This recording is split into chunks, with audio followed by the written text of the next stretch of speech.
Welcome to She Rebel Radio, the podcast for high-performing women leaders who want to unlearn conventional rules, leave prestigious careers, and launch businesses of significance.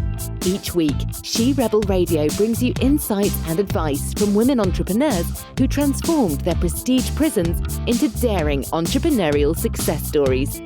Now, here is your host, Lulu Nins.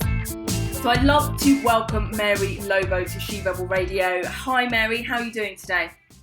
Hi, I'm great. Thank you so much for having me on.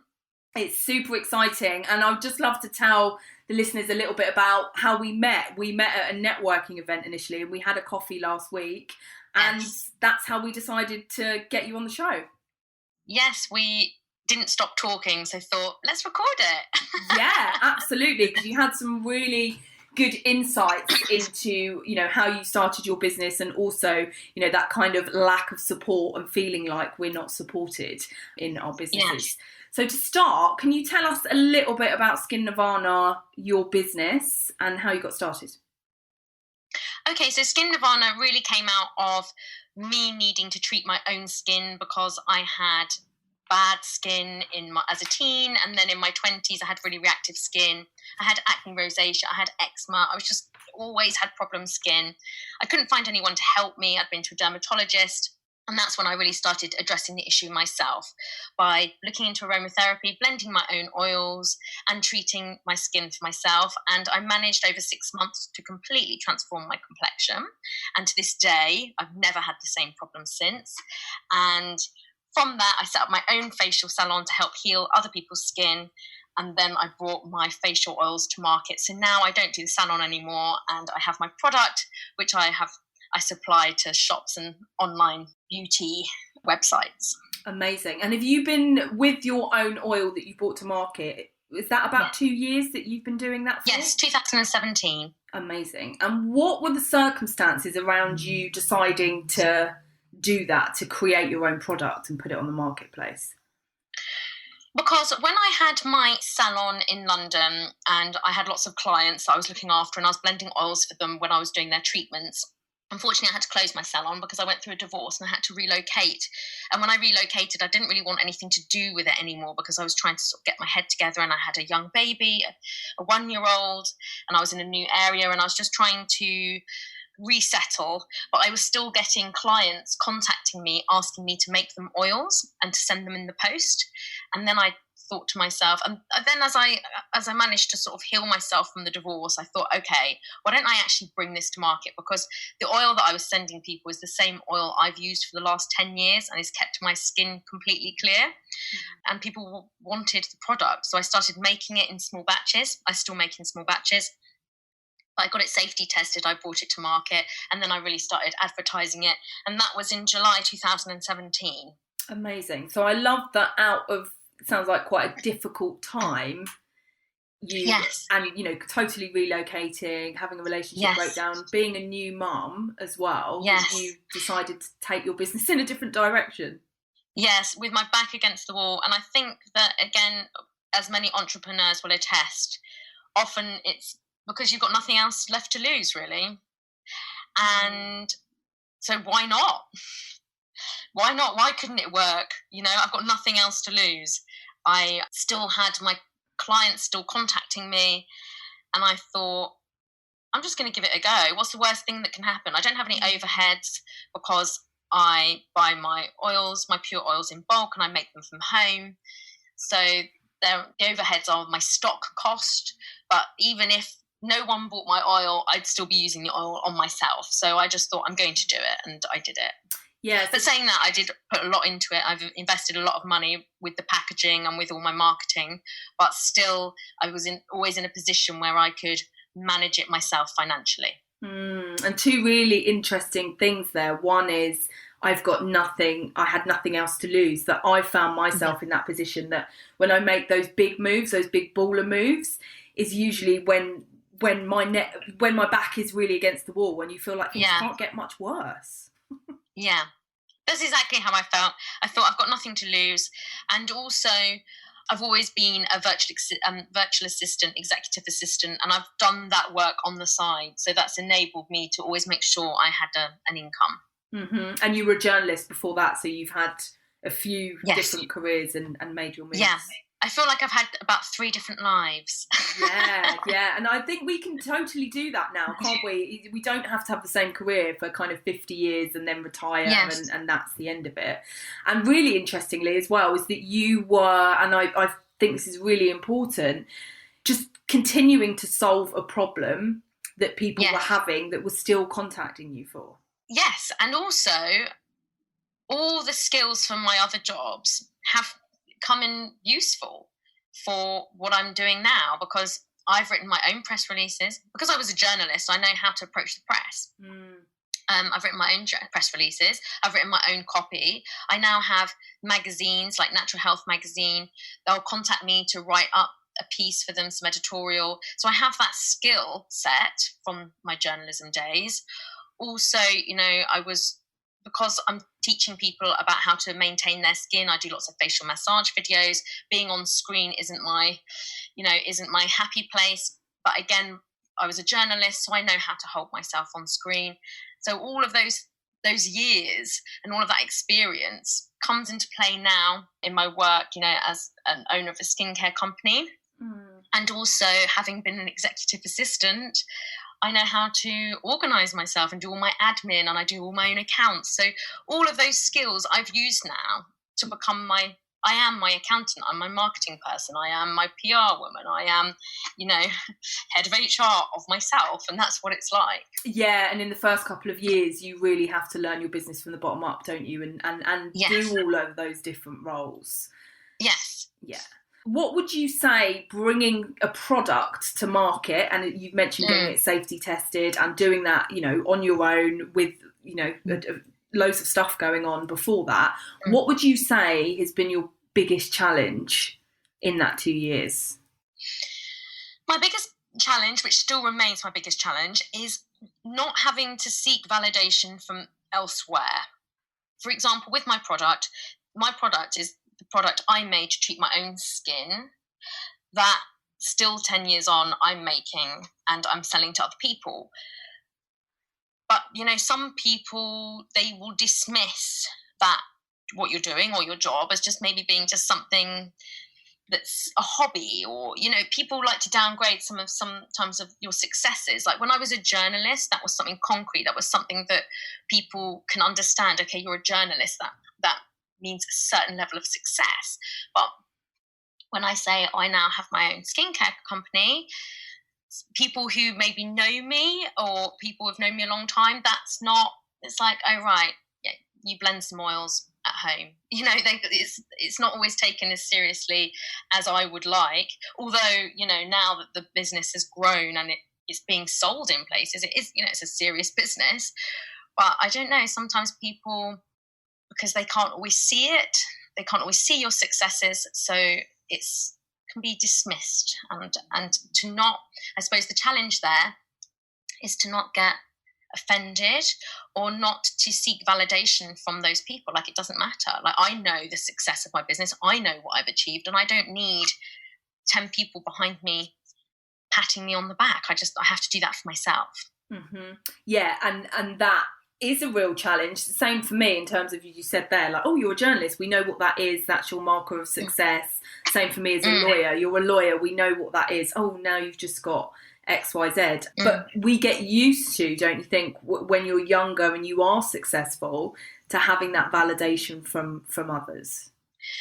Yes, and I also think that we are guilty of playing it down sometimes, because sometimes you don't want to set yourself up for a fall. So maybe in the way we talk about our businesses, maybe in the past I have been guilty of saying, oh, I blend some oils, or yeah, I have some facial oils, that I sell, making it sound small. Whereas when I was a journalist, I'm working for Channel 4, I'm working for ITV, that sounds big.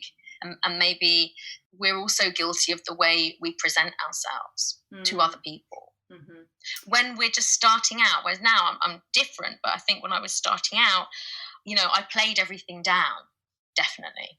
And why do you think you added in the word just, which is something I've done myself? I just do this. Why do you think we do that, particularly in the early stages? I think maybe because we're not sure of ourselves, and I think it's quite a common British trait to be more reserved. You don't want to be blowing your own trumpet too much. You don't want to be sounding too proud.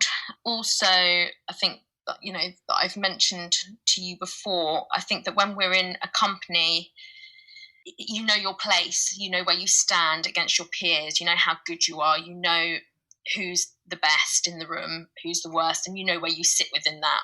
You have a barometer to measure yourself against, but when you're yourself and you're on your own, there's no barometer to measure yourself. So you kind of a little bit, you hold back from saying too much because you almost can't make the judgment for yourself. Mm-hmm. Whereas it takes other people. At the beginning, when, people talk to people and tell them what I did, or people got to know my story and how it came about, people would be really enthusiastic. They'd be like, oh my God, that's amazing. You cured your skin and now you've actually brought a product to market. How have you done that? It's incredible. From making something yourself to actually selling it. That's incredible. Tell me about that. And people were enthusiastic. And then I realized, this is a story to be proud of. I don't need to play this story down. But at the beginning, I definitely did. And I think it's just from the habit of being a little bit embarrassed. And unsure of it's almost like when we, if we make a big, bold statement that, I've got this international company and I, blah, blah, blah, that we then have to live up to it. So I feel like as women, we kind of play it down. So we're like, just in case, particularly actually when you have already been successful, that you're kind of setting that bar that you need to go and reach, that so you play it down with other people. Yes, and there's still people from my past who don't ask me about my business. I mean, they don't even register it because I don't know what they think I do, but I think that, when I was in journalism, it was easy to ask me, what are you working on now? Who are you working with? But they don't really ask me now. Not everybody, but just some people, because for them, they just can't, it's not quantifiable. Yeah, interestingly, you say people from your past. Yes. Don't ask. Yes. Yes, because anyone now, I know how to sell my story because now it's a real thing. Now I'm online, I'm in other shops. Now my business has got traction and it's a real business. Mm-hmm. So it's not just an idea. I'm getting orders. I'm stocked in places. So now I know how I talk, how I present my business is different, but definitely there's people from my past who still see me as a journalist, I think. Mm-hmm. And how have you kind of persevered and moved forward despite that lack of support that we can feel in the early stages? And, sometimes people thinking you should go back to what you were doing before. Yes, and people have said that. In fact, not so recently. Not so, in the recent past, someone has said to me, why don't you go to London? You go to the city and go and get back into journalism. You'd make loads of money. Well, for starters, why don't you think I'm going to make loads of money I can make more money from my skincare business if it goes, global. But, I don't know, there's something about the corporate world, I think, working for a big company that people see as validation of success. And until my company is probably big enough where I'm employing lots of different people, maybe so, people won't see me as being successful. But I have been very successful when I think about where I started and where I am now and what I've had to do in between all of that whilst being a single parent and trying to, manage on my own. I've had great success, but it's certainly not an overnight success. It's, it takes years of hard work. And I've had times where I've thought, why am I doing this? Should I give up? And I haven't, because there's always that moment where you think, oh, am I doing the right thing? And then you'll have an email from someone saying, I just want to say that ever since I've been using your product, my skin's completely transformed. I wouldn't use another product. Thank you so much. And you'll get that validation, and then it's like, okay, I'm doing the right thing. I'm going to carry on. Oh, I love that. But I think we all need that. You get the validation from your customers and your clients, and people sending you lovely messages like that. Yes. Well, and ordering, and people ordering, you know, my oil can last between 6 weeks to 3 months, depending on how much someone uses it. And, you know, if someone keeps ordering every 6 weeks, I have a premium product. It's not a cheap product. It's £45. When you see people ordering again every 6 weeks, it makes you realise, you know, this is something, people want this. And I am fulfilling a need within the market for people that discovered my brand. And so I have to keep going. And I have to find that validation within myself. And that's what I'm still working on. How have you started to do that? What kind of tools, what did you find helpful to put in place when, you know, you were feeling that lack of support from people from your, you know, your past, you were on your own with your daughter. So how do you, like, what advice would you give to other women that are wanting to throw in the towel? I would say, if you don't ask, you don't get. Simple. And this is something that I've learned. Sitting at home, thinking, oh, not enough people are buying my product, or whatever, or I don't have enough sales. You know, sitting there thinking that isn't going to generate more sales. What you have to do, which is the uncomfortable thing, is you have to tell people about what you're doing. You have to go out, you have to meet people, people have to see you. And for me, my skin is like my business card. And when I'm talking to people, when people see my skin, I do make sales. I can be out and I can be talking to people, and people are like, wow, I need something for my skin. Or we'll start talking about, you know, a skin problem, and I'll say, oh, I had really problematic skin. And then they're like, can I take your card? Can I look you up? And you have to actually tell people, this is what I do and this is what I can help you with. And sitting at home not telling anybody isn't going to generate sales. So be that an Instagram ad or a Facebook ad, or going out and meeting people, or, you know, going to places where people are going to need the thing that you're selling, then that's what you have to do. And that's what I've learned is talk. You know, don't be scared. Talk about what you do. And someone might say, oh, my friend has got that problem, or my friend would love to speak to you. Can I take your card? And that's what you've got to be doing all the time. And I found that I want to stock my product in shops. And at the very beginning, I was waiting for people to approach me. And then now I've realised that's ridiculous. I need to walk into shops. I need to go in with my product. I need to say, do you stock independent beauty brands? Would you like to try my product? Leave it with them, and coming back a week after, or calling them and saying, would you like to stock my product? And I have to do that. Yeah, some real nuggets of gold in there, because and I found that really difficult when I started out in business as a defence lawyer. Like, my job was to react and go in when a problem had arisen. Whereas in your business, if you don't get out there and have sales conversations and meet people and jump on social media or whatever it might be, or doing all the stuff, even better, you can have the best product or best service in the world and no one's going to buy it because they don't know about it. Exactly, and that's the thing that when I say I've learnt this, I've learnt this in the last month probably. This is a new. I mean, it's ridiculous to say it, but I'm just realising, because I've been talking to different people and I've been in different settings, and I've really changed my mindset around it. Whereas I tell people what I do now, and I'm proud, because I've got to remember where I was 10 years ago, when I had really bad skin and I hated my skin and I was really self-conscious, hated having my photo taken. And I would say that I thought about my complexion and my skin every day. From the minute I woke up, I was in a mirror looking at my skin.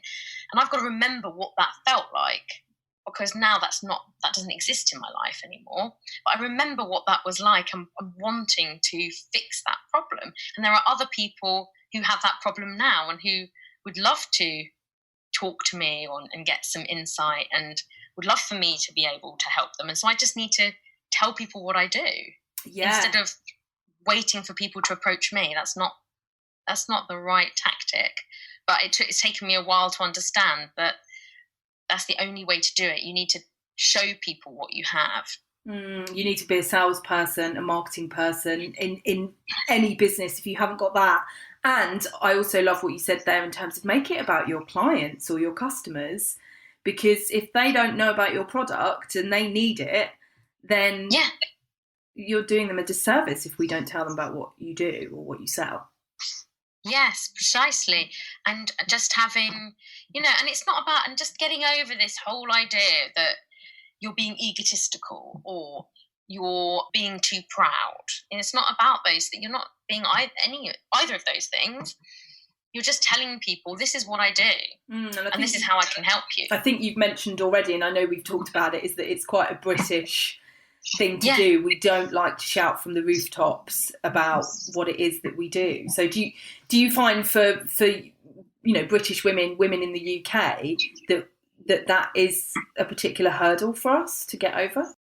Yes, definitely. And I was speaking to the way I managed to get around this was I came up with this idea with my friend, who's also an entrepreneur and works for herself.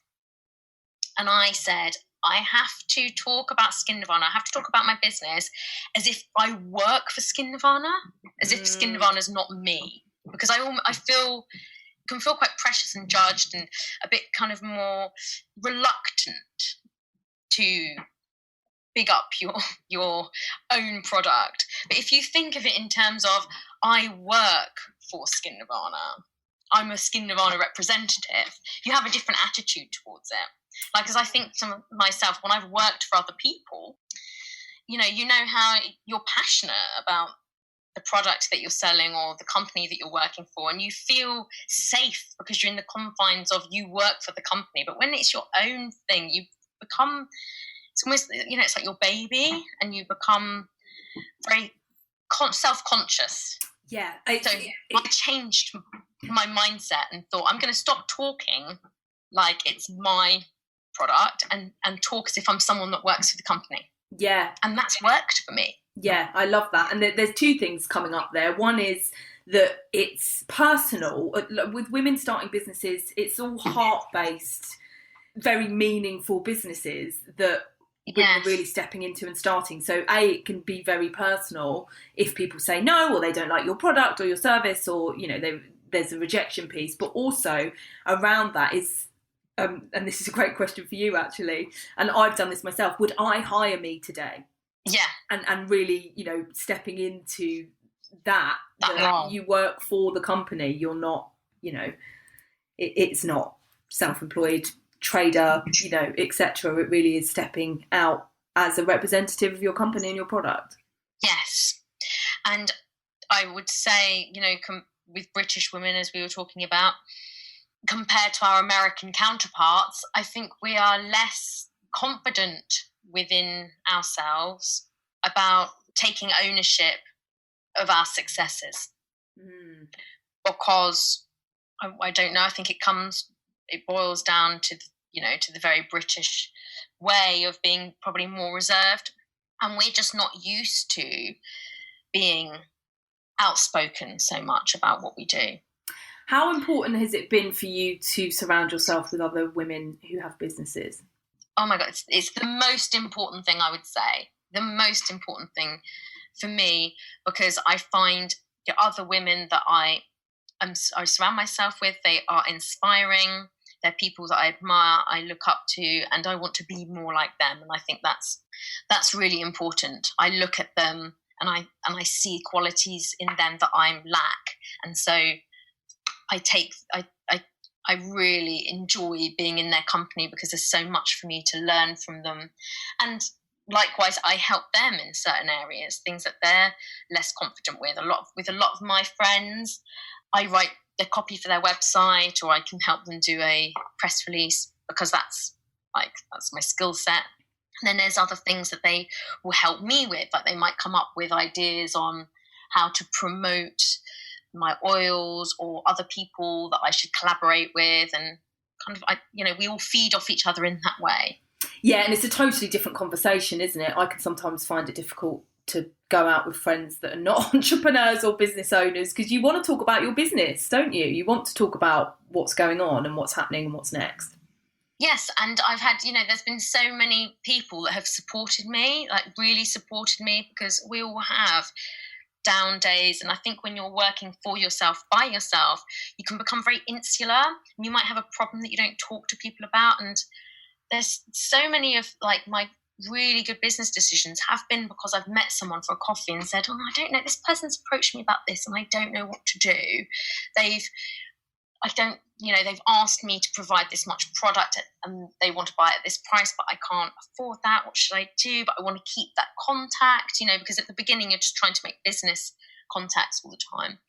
And then, someone from the outside has said to me, well, why don't you go back to them and say that you can provide less units, but you need to just put the price up a bit to make your, to meet your margins. Why don't you sort of, basically do a business deal? But which is the most obvious thing to do. But when you're in it, sometimes people propose you things and you think, I have to accept this, or is this or nothing?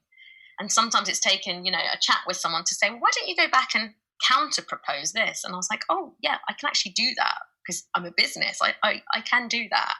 And it takes that conversation for me to remind myself that I am autonomous, that I am able to do business deals and to come up with other ideas and to go back to people and suggest other things because it's my business. But sometimes when people come to you and approach you with something, when you're a new business, you feel like you just have to take that because there might not be another opportunity. Yeah, you have to say yes to all the stuff, and yes, and again, it sounds like that you stepping into being the CEO and making the decisions, and yes, I can suggest something else. I don't have to go along with what somebody else has said. Yes.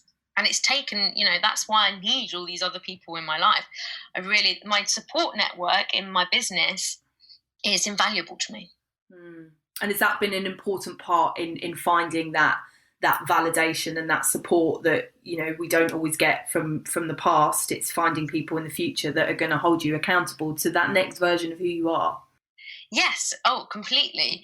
And I think that, people who really support you and they believe in you, they almost see your future before you do, and they see what you can attain and they're pushing you towards that. And that's just been so important for me to have other people say to me, and I know it shouldn't be, I should be able to just have my own vision, but having someone else say to me, I can see your product stocked there and you're definitely, your product's good enough to be here. Just to hear that makes you think, okay, I'm doing the right thing, but you need to hear that. Yeah, and other people getting excited about your product as well, which is amazing. So what is next for you? What is next for Skinirvana? Well, I want to be in more shops. I've had, I'm making contacts with people all the time. I've contacted Holland & Barrett. So this is a big thing for me. I'm linked up on LinkedIn with the buyer of Holland & Barrett. Amazing. And I just dropped them a little message, not a long email, just a few lines saying, would you like to try my, on LinkedIn, would you like to try my oil? It might be out of price point for Holland & Barrett, but I'd welcome your feedback. And the woman got back to me immediately and said, yes, please send your oils across. So I need to do more of that. Amazing. But I love that how proactive, again, ties in with what we were saying, of really getting out there and doing that. And also, it doesn't have to be this big overthought pitch and, you're getting yourself all worked up about it. It can just be a really simple conversation where you say to someone, I have this. Would you like to try it? And would you like to tell me? I'd like to hear what you think about it. It doesn't have to be, sometimes we work ourselves up that we have to be in a certain place or a certain position before we can approach certain people. And that's not true. Sometimes the best approach is just to go in as yourself and say, I have this and I'd like you to try it. And to be not attached to outcome. That's the ideal situation, because you go in being very relaxed and you're going to welcome any feedback. I've approached other people who've come back to me and said, we love your product, we love to stock it, but we won't stock it until it's in this other place, like our competitor. Well, if it's in our competitor, we'll then stock it. And it's like, okay, it's a bit chicken and egg of thinking, how do I now get into the competitor? But you think, okay, that's fine, that's an active contact. I'll go back to them and I'll try and get it in somewhere else. And I just have to keep going. Yeah, and doing things before you're ready, because so often women wait until they're kind of 90% ready. And there's statistics on that with men, wait until they're about 50, 60% and they just do it. And women massively hold themselves back from being in the right place to reach out. Yes, and there's nothing to wait for. If you have something that's the finished article that's ready, that can be sold and is ready to go, whether it's a package or if it's something lifestyle or it's actual product. If you have the item ready to go, then you're ready. Absolutely. You don't need to be earning X amount or have an office with 3 staff. You don't need anything. You just need to have the product or the item that you can sell to somebody. Absolutely. And if you have it, then you're ready to go. Yeah, definitely. Just get out and do it. So where can we find you, Mary Lobo and Skinirvana? Where can people purchase your product? Where can they find you, follow you on social media? Okay, so all my social media is at love.skinirvana. Skinirvana just has one N in the middle, so it's SKINIRVANA. So there's Skin and Nirvana, but they share the one N. And my website is where you can buy my product, and that's www.skinirvana.co.uk. Amazing. Thank you so much for sharing your story and tips with us today. Thank you for having me. I've loved it. Oh, it's been amazing. Thanks so much. Thank you. Thanks for listening to She Rebel Radio, the podcast for high-performing women leaders who want to unlearn conventional rules, leave prestigious careers, and launch businesses of significance. She Rebel Radio is executive produced and hosted by women's advocate and coach Lulu Mins. If you enjoyed this episode, make sure to subscribe so you never miss another episode. You can find Lulu Mins on Facebook and LinkedIn at Lulu Mins and on Instagram at LuluMins_biz. Until next week, keep rebelling against the rules and designing success your way.